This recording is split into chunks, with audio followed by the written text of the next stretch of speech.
siguiente registro ha sido compilado a partir de varias fuentes, de las cuales las más importantes son el elaborado diario del Dr. Whitney y las notables impresiones psíquicas recibidas en su dormitorio por el profesor Turkov, del Departamento de Psicología de la Universidad. El contenido del manuscrito, pulcramente mecanografiado, que se encuentra en un cajón del escritorio de la biblioteca de Whitney, puede descartarse como los desvaríos de un intelecto desequilibrado o los vuelos fantásticos de una imaginación espantosa. A pesar de la naturaleza de las impresiones clarividentes de Turkov, las alusiones impactantes y las inferencias espantosas con las que están llenas sus páginas difícilmente pueden recibir el crédito de lector imparcial. De hecho, los miembros de la facultad que lo vieron fueron unánimes en su opinión de que era la obra de un loco familiarizado con variantes peculiarmente repugnantes del folclore primitivo y ciertas leyendas antiguas. Y aunque estos miembros no tuvieron acceso al diario de Whitney, del que me apropié en ese momento por temor a que sus revelaciones pudieran realmente reflejar positivamente la cordura de mi amigo, no intentaré refutar sus conclusiones. Parece que incluso cuando era un niño, Gordon Whitney fue extrañamente diferente a sus pares. Desde la época en que la razón asumió el control de su personalidad, un deseo insaciable de conocimiento lo había obsesionado. No me refiero a la curiosidad normal de la infancia, sino a algo más allá. No estaba satisfecho con lo esquemático de los hechos. Ansiaba la información más completa y detallada disponible sobre cada tema que encontraba.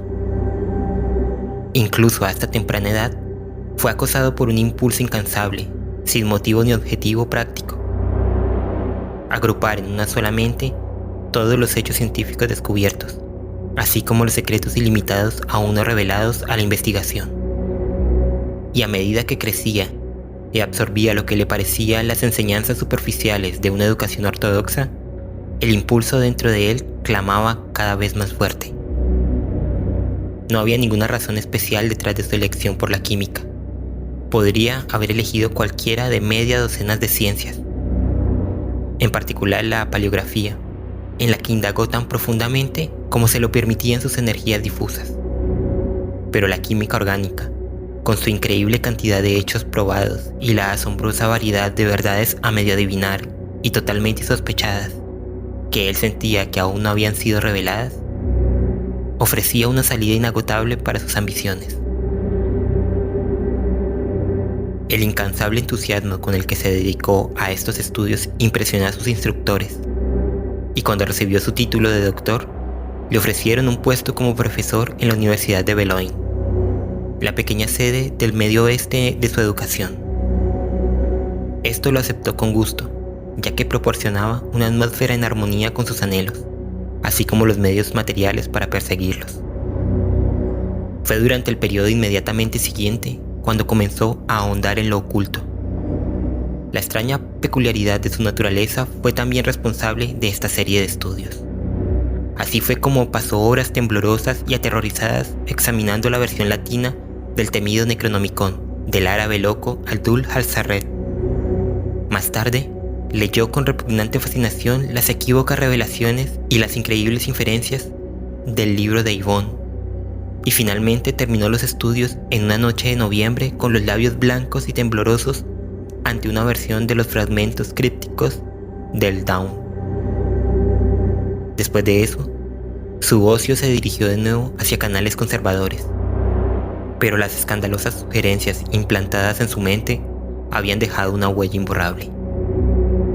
Si bien Whitney no era del todo un recluso, la mayor parte del tiempo que podía dedicar a las conferencias de rutina y los estudios paleográficos, que seguían siendo su gran afición, todavía se dedicaba a experimentos químicos. Consiguió cierta reputación y con el tiempo fue ascendiendo a la cátedra de química de Boulogne, y a partir de entonces, sus nuevas instalaciones se utilizaron para la investigación, porque un gran sueño había tomado forma en su mente. Era un sueño absurdo, cuya posibilidad de realización era tan fantástica que nunca se habría atrevido a confiárselo a otro. Sin embargo, era tan atractivo que finalmente lo abrazó como una aceptación apasionada y ciega, dirigiendo todos sus pensamientos y acciones hacia su realización. Antes de que el sueño se cristalizara como una realidad potencial, había seleccionado y catalogado, medio inconscientemente, varios datos relacionados con él, y tal vez esta información segregada le sugirió el uso que se le podría dar. Y así, a la edad de 45 años, Gordon Whitney inició sin reservas su gran búsqueda de la omnisciencia de hecho. Su plan era lo suficientemente atrevido.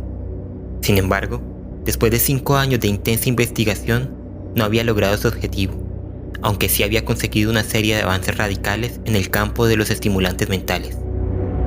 La profunda familiaridad con la estructura y las características celulares, junto con un conocimiento minucioso de los fármacos y compuestos pertinentes, le habían dado una gran ventaja. Pero una serie de cautelosos experimentos lo convencieron de que el último refinamiento de sus fórmulas no podía ofrecer más que un estímulo temporal y quizás peligroso. Y finalmente aceptó, con bastante pesar, un hecho que había estado evadiendo desde el principio: que ninguna droga por sí sola podía dotar a su cerebro de la extraordinaria claridad, capacidad y retención sobrehumana que deseaba. Fue en la reacción ante esa decepción, después de que sus esfuerzos sostenidos durante mucho tiempo fracasaran definitivamente, que recurrió al pasado en busca de ayuda.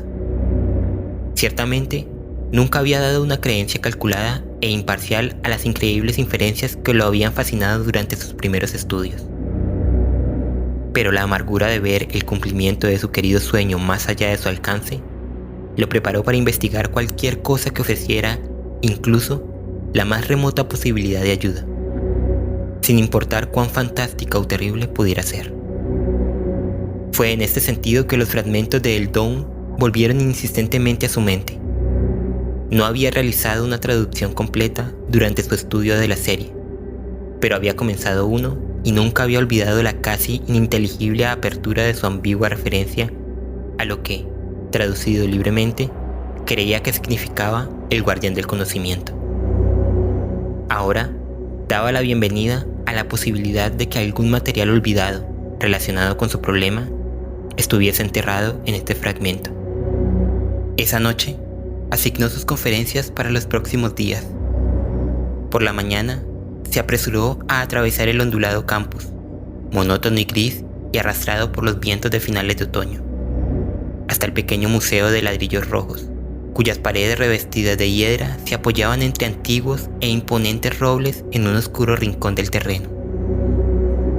Allí, en las profundidades mohosas y medio iluminadas del edificio, encontró el antiguo curador, el Dr. Carr, y lo indujo a abrir el armario alto de nogal negro que contenía la colección de los fragmentos. Carr hizo esto con su habitual desgano. Para él, el contenido del armario siempre había tenido una repugnancia peculiar y ocasionalmente había insinuado que era mejor no tocarlo. Después de que Carr se hubo marchado, Whitney posó un ojo evaluador en los estantes. Dispuestos a lo largo estaban los fragmentos, de todas las formas y que variaban en tamaño desde el quinto, una pieza oblonga de unas 4 pulgadas por ancho, hasta la 14ª, una tablilla irregular, aproximadamente triangular, de casi 20 pulgadas de ancho. La mayoría de ellos estaban incompletos y algunos eran meros fragmentos. Eones de tiempo, perturbaciones geológicas y contratiempos desconocidos los habían agrietado y dividido, algunas de las cuales no se habían encontrado en el estrato trásico temprano del pozo de grava cerca de El Dawn, donde se había hecho el descubrimiento. El fragmento 19º que Whitney seleccionó y colocó en una mesa de roble junto a la ventana presentaba una extraña excepción a los demás. Su borde inferior había sido cortado tan limpiamente como por el golpe de una cimitarra, y la línea de hendidura ininterrumpida, que se diferenciaba tan marcadamente de las hendiduras irregulares y los bordes lisos y desgastados de las otras tablas, sugería una mutilación deliberada cuando la arcilla todavía estaba fresca y comparativamente blanda. En otros aspectos, el fragmento estaba en mejores condiciones que el promedio.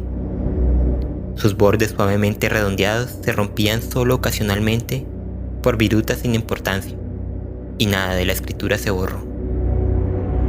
La escritura o la talla era inútil especular sobre los medios utilizados para producirla. Consistía en caracteres intrincados de proporciones delicadas, confinados dentro de un margen circundante de aproximadamente 1 pulgada de ancho. Símbolos finos y simétricos se retorcían en todo el espacio dentro de este borde. Destacaban nítidamente bajo una lupa y Whitney encontró conveniente utilizar una durante la mayor parte de su trabajo. Los exámenes habían revelado que la superficie de escritura estaba ligeramente hundida por debajo del nivel marginal, una circunstancia que, junto con la extrema dureza del material, probablemente explicaba que las muestras se encontraran en un estado tan legible como estaban. Whitney se sentó en la mesa y comenzó la traducción, una tarea que exigía la habilidad más especializada. El estrato geológico en el que habían estado los fragmentos indicaba una antigüedad anterior en millones de años a las inscripciones más antiguas conocidas. Y la traducción solo fue posible gracias a la sugestiva similitud de varios símbolos con ciertas raíces primitivas del amárico y el árabe. Pero incluso para el estudiante mejor equipado la tarea era complicada, porque en un intento de interpretar las raíces de la palabra, solo el juicio y la formación más erudita podría servir para descubrir una aproximación cercana al significado original. Whitney trabajó durante el gris día de noviembre.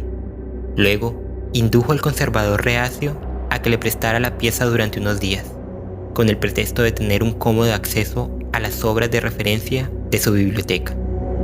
Sosteniéndolo cuidadosamente, envuelto bajo su brazo, cruzó el campus hasta la casa alta de piedra en el borde, que había comprado poco después de comenzar sus funciones en la universidad.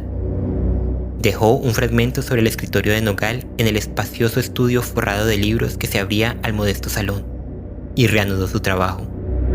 Había realizado progresos alentadores y no tenía ninguna duda de lograr una traducción razonablemente precisa. Su suposición con respecto al nombre guardián del conocimiento parecía correcta, al menos en la medida en que ninguna otra interpretación parecía plausible, pero descifrar más había resultado inquietante. Si bien las referencias estaban marcadas por una ambigüedad de expresión distinta a las dificultades naturales de la traducción, las únicas conclusiones posibles eran tan alarmantes como su anterior trabajo sobre los fragmentos podría haberlo llevado a anticipar. Reprimió un estremecimiento mientras revisaba la fina letra que había escrito con su pluma estilográfica.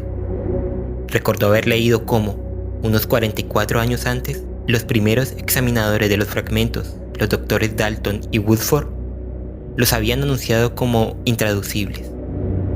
Recordó sus declaraciones públicas en las que menospreciaban la importancia del descubrimiento y la extraña prisa con la que los especímenes habían sido enviados a este oscuro museo y guardados bajo llave.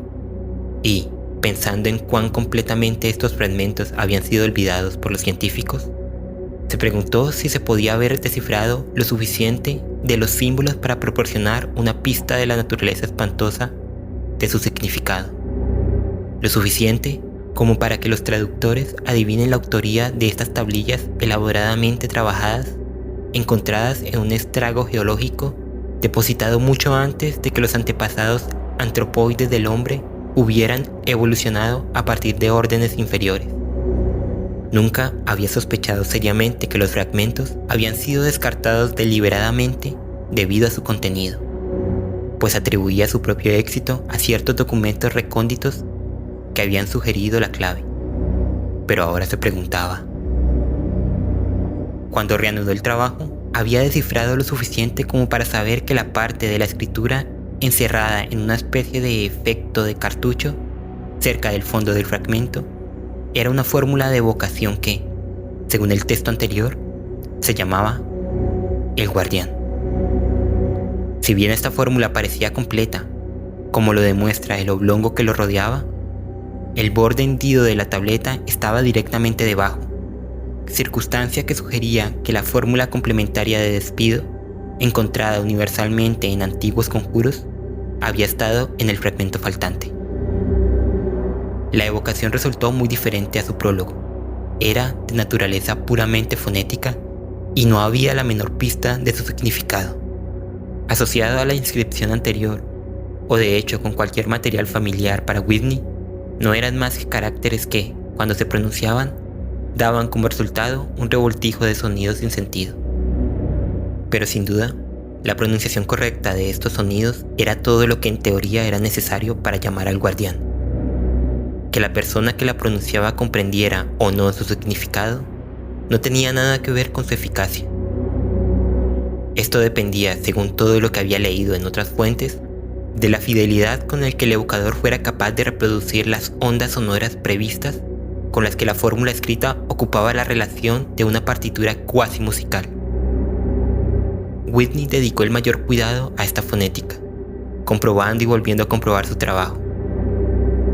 Cuando estuvo satisfecho, volvió a repasar el prólogo, ampliando y refinando su borrador original, y a medida que avanzaba, la naturaleza siniestra de la supuesta entidad y los dudosos resultados que conlleva convocarla se volvieron cada vez más inquietantes. Suponiendo que su traducción fuera bastante precisa, el guardián había sido considerado el custodio de todo el conocimiento. Pero gran parte de la referencia carecía casi de sentido y daba una impresión singularmente ajena. Se sentía impulsado, como lo había estado años antes, a creer que una comprensión genuina de los fragmentos requería un trasfondo de cultura y tradición profundamente diferente a cualquier otro con el que él se hubiera encontrado. Sin embargo, no parecía haber ninguna duda sobre el carácter maligno de la entidad y el riesgo indefinido que implicaba convocarla. Incluso en el calor del entusiasmo que lo había llevado a través de 15 horas de arduo esfuerzo, Whitney se sorprendió por las inferencias que reveló su interpretación. Recordó las terribles e increíbles historias de los legendarios dioses mayores en el libro de Eibon y las espantosas alusiones en el Necronomicon. El pavor de Cthulhu, las prácticas indescriptibles del culto Tzathoga y los hábitos repugnantes del diabólico Avalón, de los cuales el quinto fragmento había tratado con cierta extensión, regresaron vivamente a su mente. Un sombrío e incómodo presentimiento se apoderó de su espíritu. Con sensatez, atribuyó esto a la reacción natural ante la tensión de su trabajo y se fue a la cama, planeando revisarlo todo al día siguiente. Por la mañana, le dijo a la señora Hausman, su ama de llaves, que no debía ser molestado y se retiró a su estudio. Parte del día se dedicó a una exhaustiva revisión de la traducción. Finalmente, hizo una copia en su antigua máquina de escribir, con el espíritu de un hombre que limpia todos los detalles posibles antes de emprender una tarea desagradable. La mayor parte del tiempo, especialmente durante la tarde gris y lúgubre, lo pasó preparándose mentalmente para un acto del que retrocedió con pavor instintivo. A veces, el íncubo del desastre inminente le pesaba tanto que medio resolvió no meterse más en las impías revelaciones de los fragmentos, sino quemar la traducción y desterrar para siempre el propósito de evocar a la entidad. Pero la idea de abandonar su sueño de omnisciencia golpeó tan intensamente su corazón que cualquier riesgo parecía preferible. El crepúsculo temprano lo encontró cansado por la lucha mental, pero tranquilo. Lo había decidido. Después de la cena, leería el hechizo en voz alta y esperaría el resultado. Después de todo, era casi seguro que se tratara de una superstición impotente, antigua por supuesto, pero ineficaz debido a su antigüedad. La probabilidad de que algo respondiera a la convocatoria parecía completamente remota. Sin embargo, sentía que no podía resignarse a la derrota sin intentar una última y desesperada posibilidad. Entró en el comedor con paso tranquilo y confiado. Era una noche salvaje de noviembre. Una noche como aquella en la que había terminado su anterior excursión por los estudios ocultistas, con un viento fuerte que chillaba y azotaba los altos álamos que crecían alrededor de la casa. Después de servirle la cena, la señora Hausman se retiró y Whitney se quedó solo. Se demoró en su café más de lo habitual, luego encendió un segundo cigarrillo y regresó al estudio. Tocó con una cerilla la leña apilada en la chimenea y se paseó lentamente de un lado a otro mientras la habitación se calentaba. Luego se sentó ante el viejo escritorio de nogal que había sido el compañero de tantos años de estudio. Echó una mirada alrededor de la habitación con poca luz, alineada por fila tras fila de volúmenes variados, dejando que sus ojos se detuvieran en cada gabinete y mesa y silla de cuero macizo. Ahora que había llegado el momento, ya no podía minimizar el peligro de llamar a este ser sombrío que acechaba, espeluznante y amenazador, a través de los anales de un mundo antiguo. Su mente se detuvo fugazmente en la locura de todo esto. Exitoso, honrado, económicamente seguro, ¿por qué se entrometía con fuerzas tan oscuras y siniestras que sus compañeros científicos se habían apartado horrorizados? Por un momento, su resolución vaciló. Luego se sacudió de encima las temibles dudas una vez más. ¿Qué era la vida si no podía lograr su objetivo? Unos años más y su vida y su carrera terminarían, y con ella sus esperanzas, sueños y ansias inquietas incumplidas por falta de un momento de coraje. Si no actuaba ahora, sabía que no se atrevería a soportar la prueba por segunda vez. Comenzó la evocación. No se levantó, agitó los brazos y cantó. No encendió incensarios ni se encerró en un pentáculo. Estaba intentando atraer a una entidad tan antigua que estas cuestionables defensas de la hechicería posterior no habrían tenido sentido. Se estaba ocupando de los elementos crudamente contundentes de toda la teurgia, despojado de los adornos de los últimos días. La fórmula estaba ante él, pero las grotescas formas guturales se grabaron indeleblemente en su cerebro. Nunca podría olvidarlas, a menos que se produjera una pausa en la memoria similar al pánico escénico de un actor o un orador público. Sin embargo, no se arriesgó y mantuvo sus ojos en el manuscrito. Su tono era bajo, firme y conversacional. Cada sílaba tosca se pronunciaba lentamente y se acentuaba uniformemente. Sabía que era la combinación de vibraciones impulsadas al éter por el sonido de las palabras, lo que llegaría a la entidad. Los sonidos eran la clave. Era posible que las palabras en sí mismas no tuvieran significado, y en consecuencia, el volumen del tono podría no influir en su eficacia. Su gran preocupación era la correcta pronunciación de sonidos cuyas blasfemas vibraciones no habían sonado durante incontables siglos. Pero solo podía intentarlo y esperar que su transcripción de los caracteres retorcidos fuese lo suficientemente precisa. No pasó nada. Sabía que nada podría suceder hasta que la última onda sonora de la intrincada serie se hubiera abierto camino a través de la atmósfera, y quizás el éter y el universo, hacia su destino desconocido, cercano o lejano, completando el patrón entrelazado de vibraciones que comprendía la llamada. Y así, su voz zumbó monótonamente, articulando rudos y retumbantes sonidos guturales no diseñados para ser pronunciados por humanos. Con fría determinación se mantuvo firme. Podría estropearlo todo con el más mínimo temblor nacido de la emoción. Esto podía interrumpir el flujo uniforme de vibraciones. Podía destruir por completo la eficacia del hechizo, o la variación en la longitud de esa onda en particular, infinitesimal en su origen pero ganando constantemente en divergencia a lo largo de su viaje. Podría crear una convocatoria sutilmente diferente de la que pretendía. Y la respuesta podría ser incluso más horrible y mucho menos útil que la que anticipó. Llegó al final y se detuvo. Casi podía oír a su corazón latiendo salvajemente en el silencio contrastante. Los ruidos del tráfico de la calle distante, mezclados con el viento impetuoso, parecían extrañamente irreales. Después de un momento, metió la traducción en un cajón del escritorio y se sentó, tenso, en el sillón de cuero junto a la chimenea. Estaba dispuesto a esperar. De alguna manera, una respuesta instantánea lo habría sorprendido. Los eones interminables que deben haber pasado desde que se pronunciaron esas sílabas hacían plausible esperar. Al menos unos minutos. Antes de que llegara una respuesta. Si es que llegaba. Mientras tanto, su mente necesitaba descansar. Había seguido hasta su conclusión lógica el único camino que quedaba que ofrecía una posibilidad de ayuda. Había dado cada paso por separado con el mayor cuidado. Y si no recibía respuesta, Sabía que la puerta de la omnisciencia estaba cerrada al paso de los mortales. Pero mientras estaba sentado frente al fuego, una opresiva sensación de duda y presagio se apoderó de su espíritu. Ahora que la convocatoria se había completado de manera irrevocable, quedó cada vez más impresionado por la temeridad de invocar fuerzas sobre las que no tenía el más mínimo control. El cumplimiento de su sueño no lo deslumbró tanto como lo había hecho antes. Por un momento tuvo algo de la sensación de pánico de un suicida que ve cómo una existencia repentinamente apreciada se escapa irremediablemente.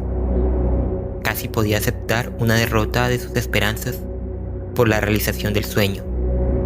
Ahora miró el reloj y vio que había pasado media hora desde que había terminado la evocación. Al parecer, la llamada no fue respondida.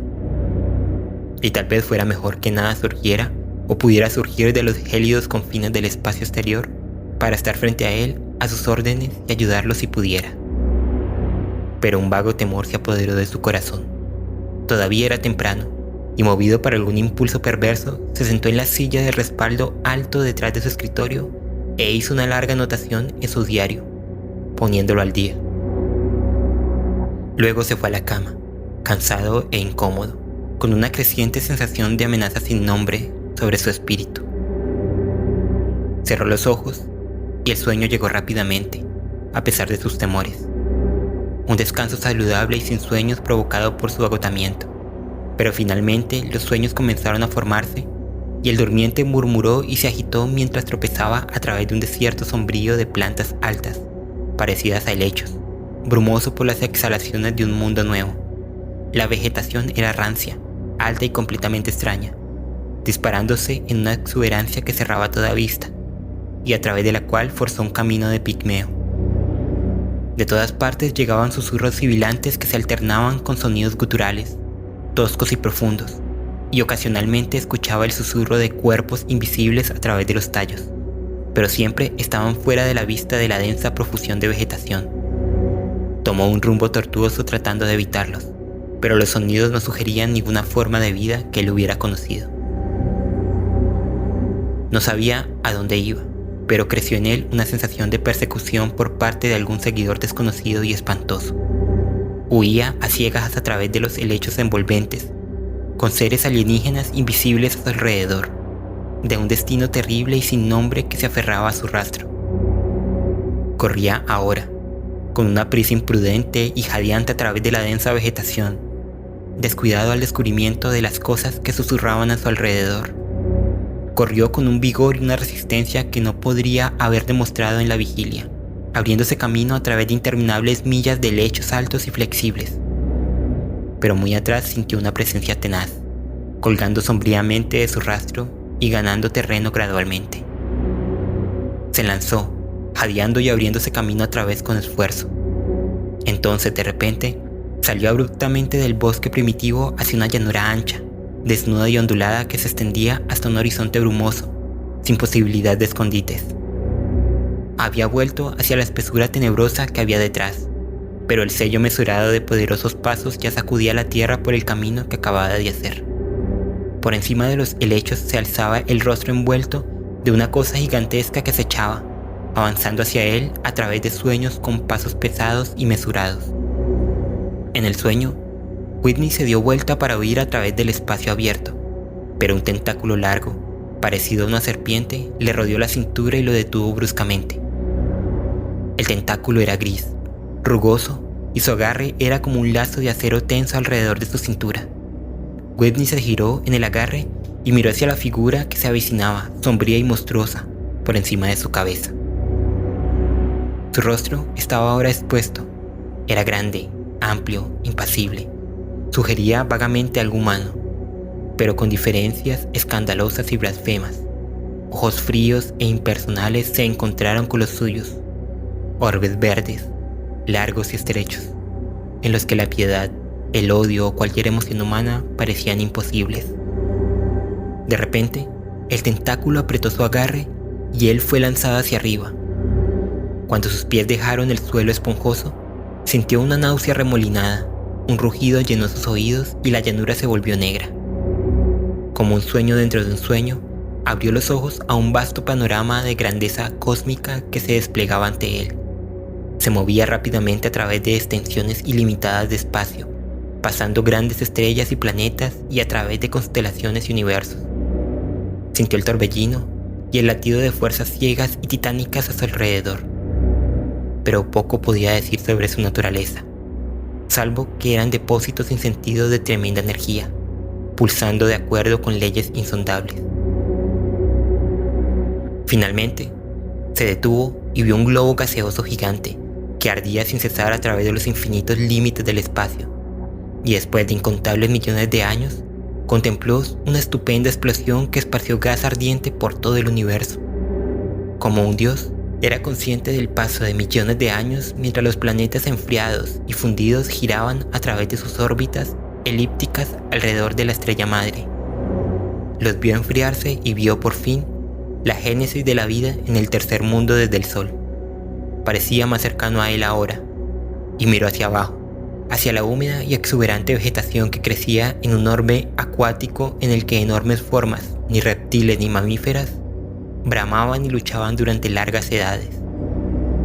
Luego contempló la migración desde los vacíos del espacio exterior de innumerables criaturas alienígenas, aladas y con tentáculos, con extraños cuerpos en forma de barril, y sabía que había sido testigo de la colonización de un nuevo mundo por los supuestos fabulosos antiguos, mencionados con tanta insistencia por el loco autor del Necronomicon.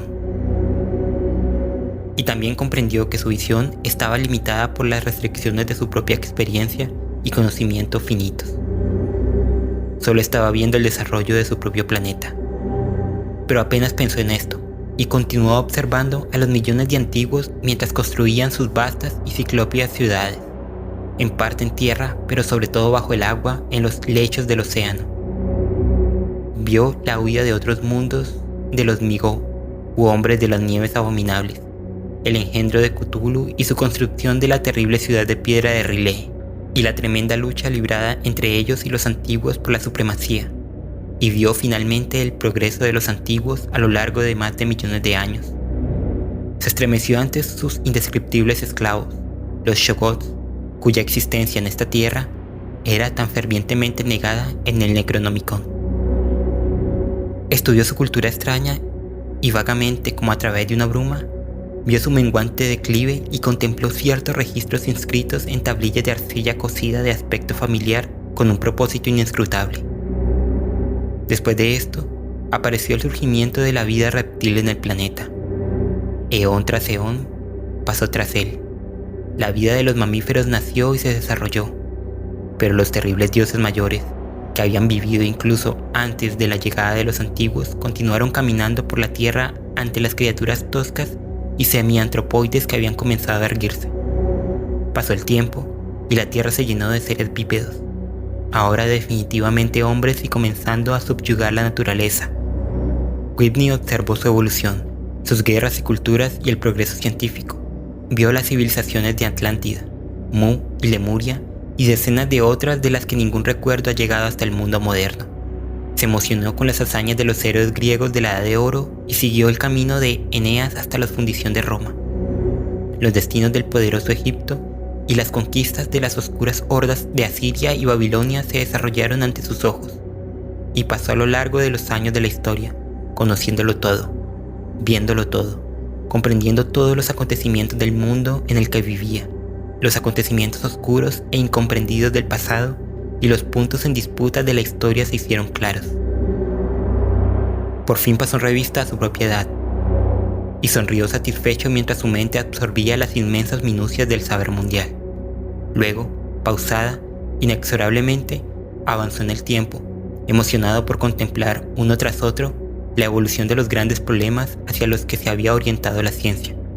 Uno por uno contempló los secretos del universo, a lo largo de eones interminables hasta un mundo envejecido, rodando como un desierto bajo un sol moribundo, hasta la máxima frigidez negra del espacio interestelar y la aniquilación final. Siguió.